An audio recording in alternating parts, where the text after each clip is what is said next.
দেখুন, এরা হচ্ছে টিএমসির হারমাত। সাধারণ মানুষ যেগুলো পাওয়ার যোগ্য সেই মালগুলো এরা সাধারণ মানুষকে দেয়নি। সমস্ত মালগুলোকে ওরা ঘরে রেখেছে, স্প্রে মেশিন থেকে আরম্ভ করে বাচ্চাদের জামা কাপড় থেকে শুরু করে বয়স্কদের জামা কাপড়, লুঙ্গি, যেগুলো ত্রাণের সময় দিয়েছিল, হাঁড়ি, কলসি, মানে ডাবর যেটাকে বলে, এরকম বহু মাল আপনারা দেখেছেন। লক্ষণ অধিকারীর বাড়িতে পাওয়া গেছে। এখন আপনারা দেখছেন এটা দেবরঞ্জন অধিকারী।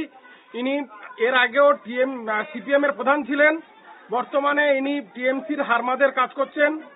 তো আপনারা জানেন সর্বত্র টিএমসির হারমাদ বাহিনীরা এই শেখ শাহজাহান বা শিবু হাজরার মানে দায়িত্বে এরা বিভিন্ন জায়গায় ভাঙচুর, লুটপাট, ঘর জ্বালানো থেকে আরম্ভ করে পার্টি অফিস ভাঙা, এই সমস্ত কাজ এরা করে এসছে এতদিন। সাধারণ মানুষের যে প্রাপ্য মালগুলো তারা তাদেরকে দেয়নি। বর্তমানে উনি একটা ডিলিয়ার, গাবড়িয়ার ডিলিয়ার, সেখানেও আপনারা জানেন বিচারাধীন আছে। প্রশাসন তার ডিলারে তালা লাগিয়েছে। সেখানে সে ডেট এক্সপায়ার মাল সাধারণ মানুষকে খাওয়াচ্ছে এবং দীর্ঘদিন ধরে কম মাল দিচ্ছে। বিগত প্রায় 8-9 মাস ধরে মানুষের মাল কম দিচ্ছে।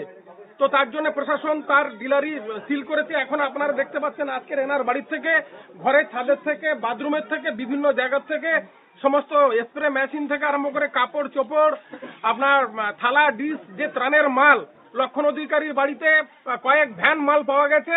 এখন আমরা উপস্থিত হয়েছি দেবরঞ্জন অধিকারীর বাড়িতে। ইনি হচ্ছে টিএমসির হারমাদ বাহিনী এবং এক্স প্রধান বামফ্রন্টের আমলে। তাকে দিয়ে শেখ শাহজাহান, শিবু হাজরা যে নোংরামোগুলো করিয়েছে তার ফলস্বরূপ আপনারা দেখতে পাচ্ছেন আজকের জনরোষ। মানুষ ঘিরে ধরেছে সমস্ত জায়গায়। অন্যান্য জায়গায় আমরা যেটা দেখছি যে টিএমসির নেতাদেরকে স্যান্ডো গেঞ্জি আর বারমুন্ডা পরিয়ে কোমরে দড়ি দিয়ে ঘোরাচ্ছে।